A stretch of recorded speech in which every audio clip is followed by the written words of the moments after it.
Tenho 79 anos e numa tarde de terça-feira, há 2 anos, meu coração parou por 12 minutos dentro de um hospital aqui em São Paulo. Não vi escuridão, não senti medo.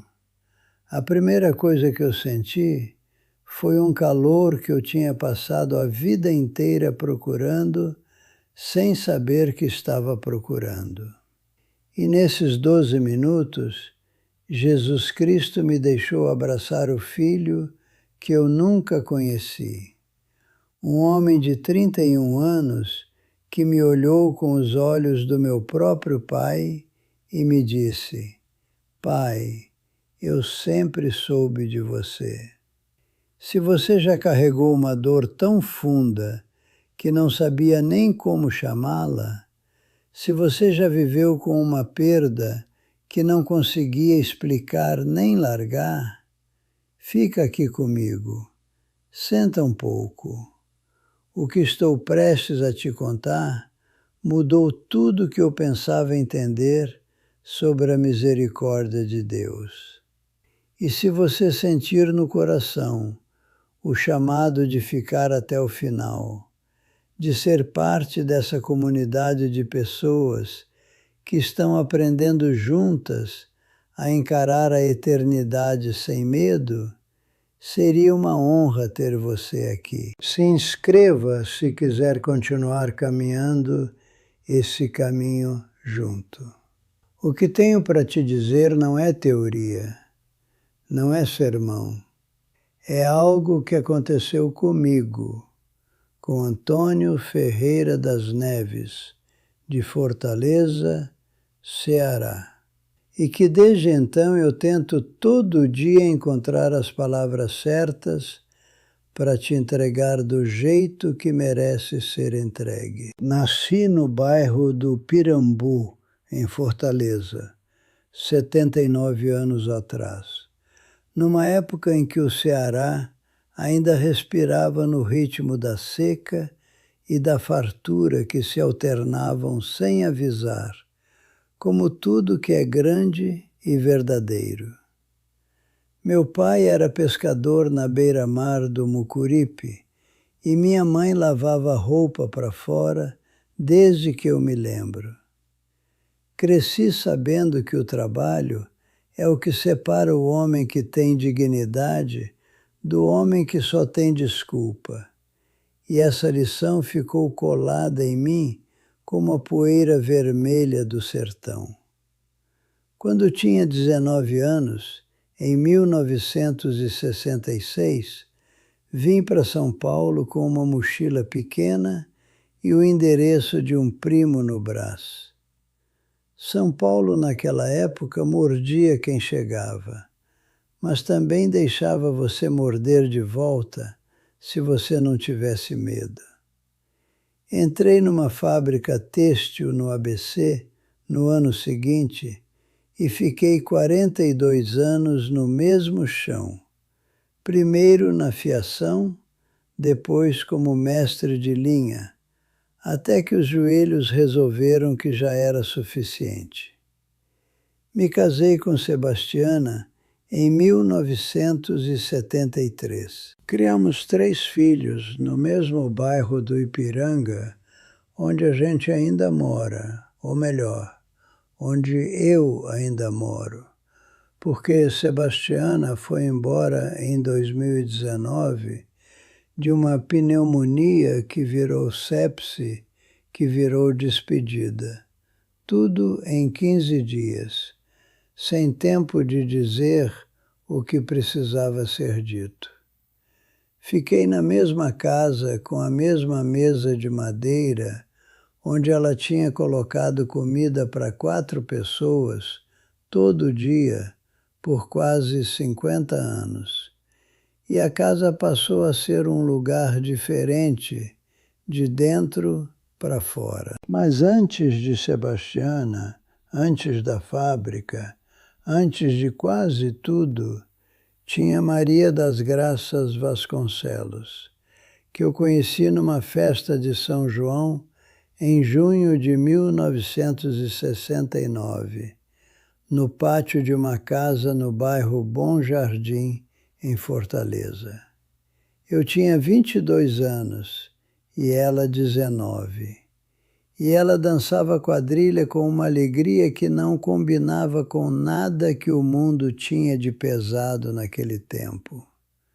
Maria das Graças era daquelas pessoas que fazem tudo ao redor delas parecer mais real, mais colorido, como se a presença delas ajustasse alguma coisa no foco do mundo. Ficamos juntos aquele segundo semestre de 1969, às escondidas, do jeito que era preciso ser na época, com um namoro que a família dela não aprovaria, porque ela era de família mais estabelecida e eu era filho de pescador do Pirambu. Em fevereiro de 1970, eu parti para São Paulo. Tinha que partir. A família passava necessidade, o primo tinha chamado e eu era o filho mais velho. Prometi escrever. Escrevi por uns meses. Depois a fábrica engoliu meu tempo e o dinheiro que precisava ser mandado para casa engoliu minha cabeça. E as cartas foram espaçando até parar. Contei para mim mesmo que tinha sido uma história bonita do tempo da juventude e segui em frente.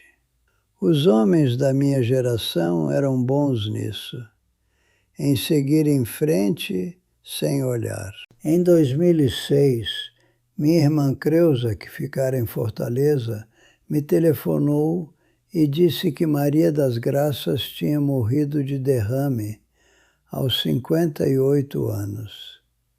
Senti uma tristeza que fiquei calado com ela. Mas foi só em 2012 que chegou a carta que mudou tudo.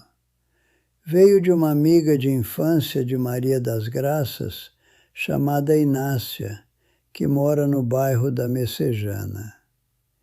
Inácia me escrevia que Maria das Graças tinha tido um filho em outubro de 1970, meses depois da minha partida, que ela sabia que era meu, que decidira não me contar porque já tinha ouvido falar que eu tinha me estabelecido em São Paulo, que ia casar e não quis complicar minha vida. Que o menino se chamava Samuel Vasconcelos das Neves, que foi o jeito que Maria das Graças escolheu de dar meu sobrenome ao filho sem me procurar diretamente. Inácia me escrevia que Samuel tinha crescido no Pirambu, perto até da casa onde eu tinha nascido, que tinha sido um rapaz bonito e trabalhador, que tinha 2 filhos pequenos, que Samuel tinha morrido num assalto na Avenida Bezerra de Menezes em 2001, com 31 anos, numa quarta-feira à noite, que foi a última quarta-feira de muita gente naquela semana violenta da cidade. Inácia me dizia que antes de morrer, Samuel perguntava sobre o pai às vezes, que nunca teve coragem de procurar. Eu li aquela carta na sala da casa do Ipiranga, enquanto a Sebastiana fazia café na cozinha e o barulho da rua entrava pela janela, como sempre entra em São Paulo, alto e indiferente. E eu senti o chão abrir embaixo de mim de um jeito que nenhuma dificuldade anterior tinha me feito sentir. Nem a fábrica, nem a saudade do Ceará, nem nada. Eu tinha tido um filho. Tinha tido um filho durante 31 anos e tinha estado vivo durante todo esse tempo, trabalhando no ABC, a 1 hora de avião de Fortaleza, sem saber. Tinha tido um filho que cresceu no mesmo bairro onde eu tinha nascido, que perguntava do pai, que nunca soube o endereço. Tinha tido um filho e ele já não estava mais. A dor que chegou naquele dia não era afiada como dor de morte repentina. Era larga. Era como descobrir um cômodo na sua própria casa que sempre esteve fechado. Abrir a porta finalmente e encontrar dentro tudo que você devia ter amado e não chegou a conhecer. Pensei em Samuel todos os dias depois disso. Se tinha o meu jeito de apertar os lábios quando estava concentrado. Se tinha a mesma saudade que eu tenho do mar de Fortaleza. Aquela saudade que não passa nem com 50 anos vivendo longe. Se tinha parado uma tarde na beira do rio Ceará e sentido aquele peso pequeno e bonito de ser humano diante de algo grande. Rezei, embora minhas rezas parecessem cartas enviadas para um endereço que eu não tinha certeza se estava certo. Para o outono daquele ano, eu já não estava bem. Meu médico, Dr. Marcelo, tinha me dito que o coração trabalhava com dificuldade, que precisava de cuidados que eu não estava dando. Tinha parado de me alimentar com atenção. Tinha parado de fazer a caminhada matinal no Parque do Carmo, que era o que Sebastiana tinha me ensinado a fazer e que eu mantinha como uma forma de seguir sendo o mesmo. Ficava sentado na cadeira da sala, olhando para a mesa de madeira, onde ela tinha colocado comida todo dia, e sentia que a distância entre mim e tudo ao redor crescia semana a semana. A manhã que aconteceu, eu tinha acordado cedo sem motivo especial.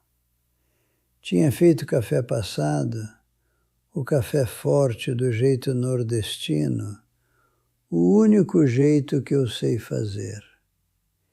Me sentei na cadeira de sempre.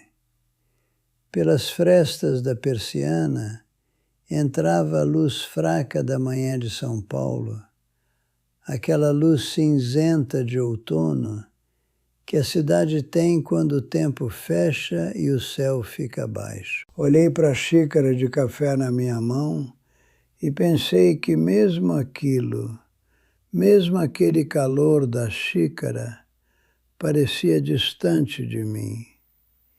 E foi aí que veio a pressão. Não foi um grito, foi um peso lento e total no centro do peito.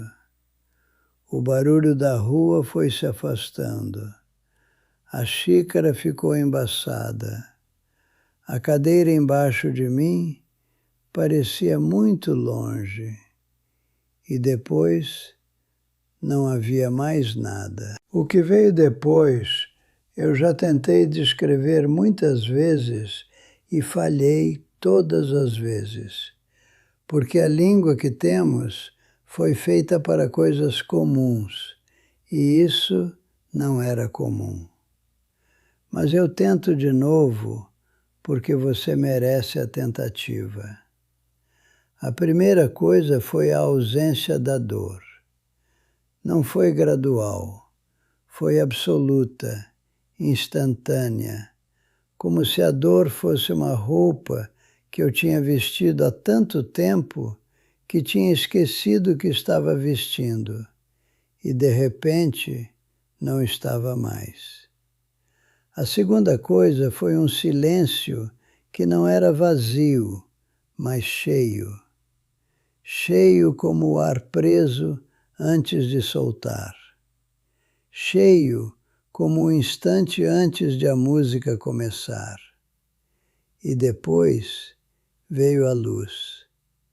Não o neon da fábrica, não a luz fluorescente do hospital, não a luminária da sala onde a Sebastiana lia o catecismo.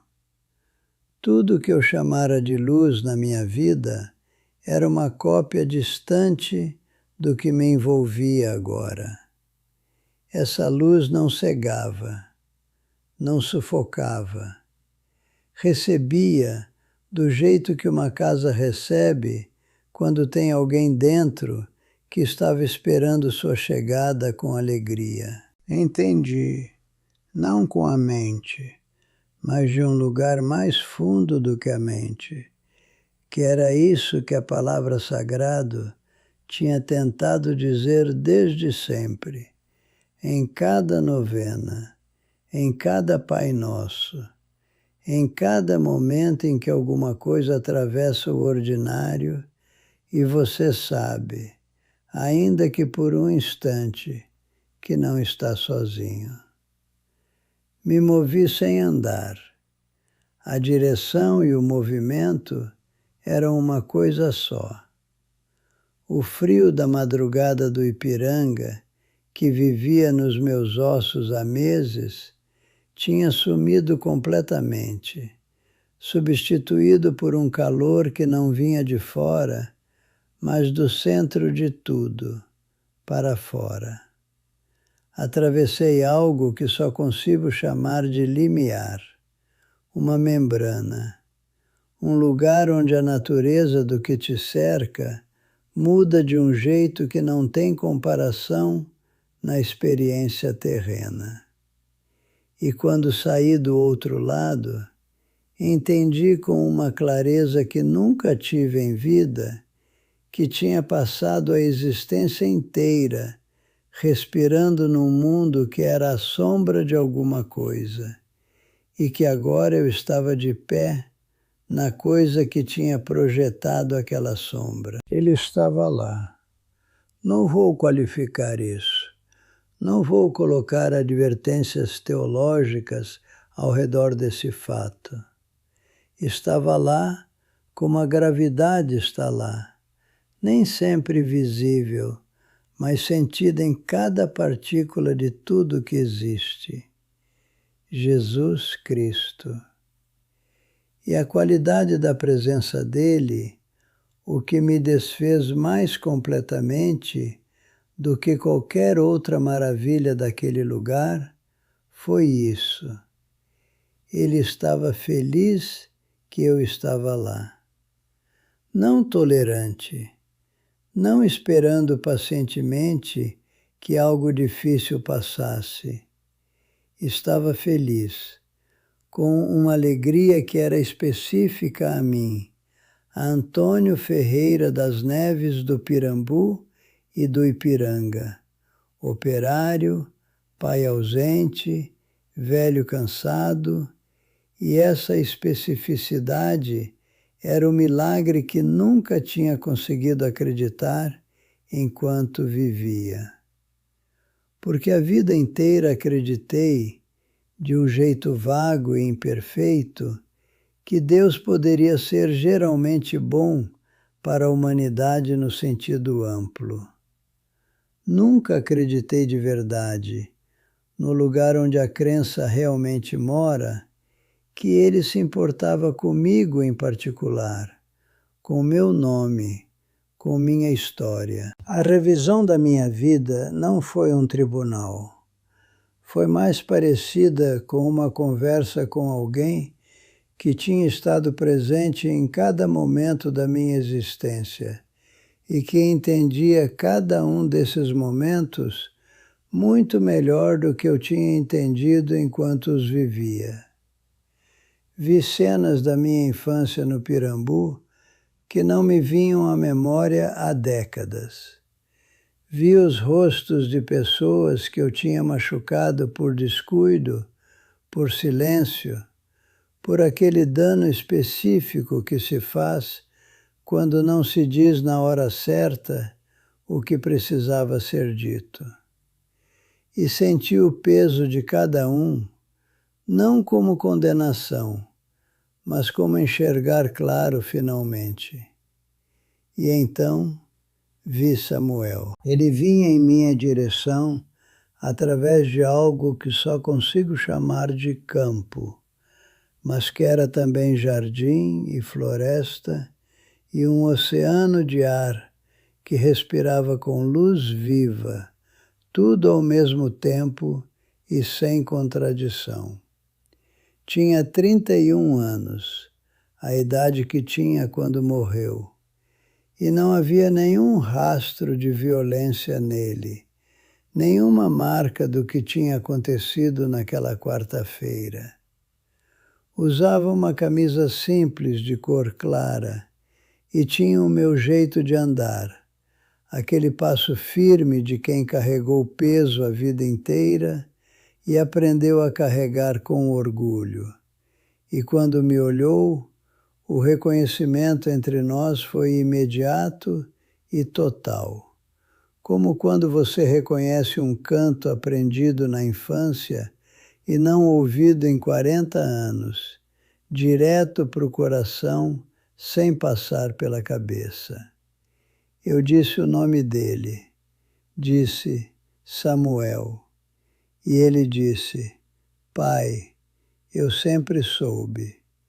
Disse sem acusação, sem o peso dos anos de silêncio. Disse com uma completude que respondeu a cada pergunta que eu tinha carregado desde o dia em que aquela carta chegou. Respondeu a todas de uma vez e não deixou nada em pé, além do fato simples e avassalador de que estávamos juntos. Eu o abracei o meu filho.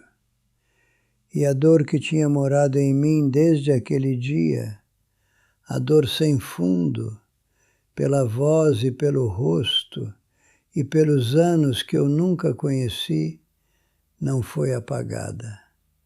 Ela foi respondida. Tem uma diferença fundamental. Apagar deixa nada. Responder te dá algo que você não tinha antes, algo que é seu para sempre.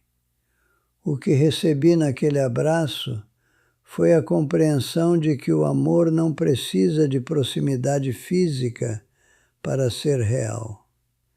Que Samuel tinha sido amado mesmo antes de eu saber que existia, porque esse amor sempre existiu na realidade do Espírito muito antes de encontrar seu caminho até minha consciência.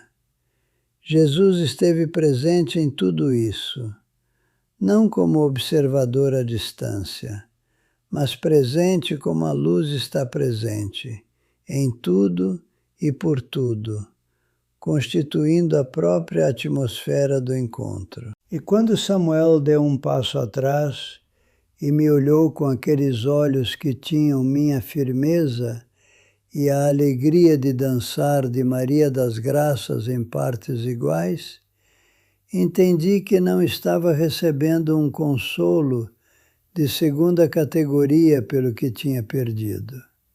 Essa era a coisa real.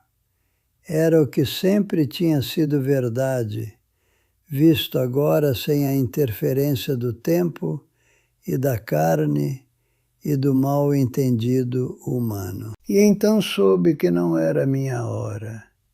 Não foi uma voz, não foi uma ordem, foi um saber, gentil e absoluto ao mesmo tempo, como chegam sempre as verdades mais importantes.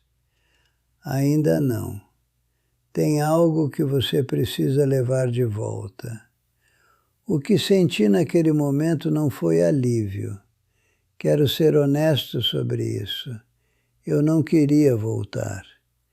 Cada parte do que eu era naquele lugar queria ficar, naquela luz, naquele calor, naquela presença que era a origem de tudo de bom que eu tinha tocado brevemente nos meus melhores momentos de oração e gratidão na terra. A ideia de voltar para casa silenciosa, para o sofá vazio, para o corpo que estava se rendendo, havia dor nisso, dor real. Olhei para Samuel uma última vez. Estava em paz, num descanso que entendi não ser provisório nem frágil, mas permanente e seguro. Levantou uma mão, um gesto pequeno, até logo, sem pressa. E então o calor começou a recuar e a luz começou a se afastar. E senti o peso de um corpo que voltava, o peso dos pulmões que enchem, de um peito que dói, do ar entrando de volta num espaço que tinha estado quieto. E aí havia barulho e frio, e um teto acima de mim, e uma enfermeira jovem dizendo: "Seu Antônio, o senhor me escuta?" E eu estava de volta ao Hospital de São Paulo, e ainda era outono. Fiquei 8 dias naquele hospital, a maioria em silêncio. O cardiologista explicou o que tinha acontecido: o infarto, a ressuscitação, o marca-passo que tinham colocado. Usou boas palavras médicas e eu ouvi com a superfície da atenção, enquanto a parte mais funda de mim continuava parada naquele campo onde meu filho tinha caminhado em minha direção com meu próprio jeito de andar. Acho que uma parte de mim sempre vai estar parada lá, e com isso fiz minha paz. É isso que me mandaram de volta para te dizer. A dor que você carrega pelas pessoas que perdeu, pelo tempo que passou, pelos filhos que não chegou a segurar nos braços, ou conhecer, ou ser verdadeiramente conhecido por eles, essa dor é real e não é pequena, e ninguém tem o direito de dizer para você largar antes de estar pronto. Mas ela não é a última palavra. O que vi nesses 12 minutos é que o amor é mais persistente do que o tempo, mais persistente do que a morte, mais persistente do que os silêncios e os fracassos e as distâncias da vida humana comum. Samuel sabia que era amado. Jesus sabia. E a graça que me foi dada naquele campo não foi merecida. Não foi o prêmio por anos suficientes de vida cristã correta. Foi graça exatamente porque foi dada livremente, sem condição, porque essa é a natureza de quem a dá. E essa natureza não muda dependendo de você ter prestado atenção ou não. Tenho 79 anos e não tenho medo de morrer. Quero dizer isso com clareza, não porque seja indiferente à vida. Eu a amei com mais força nos 2 anos desde aquela manhã do que em qualquer década anterior.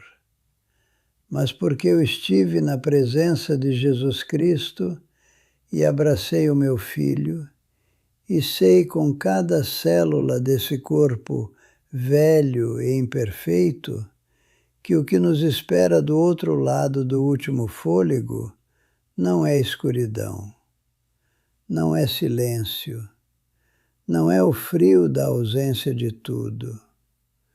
O que nos espera é um amor tão específico, tão pessoal, tão alegremente particular a quem você é, que você nunca mais vai conseguir usar a palavra graça sem sentir todo o peso do que ela significa. Te deixo com isso, meu irmão, minha irmã. como quer que a dor tenha te encontrado.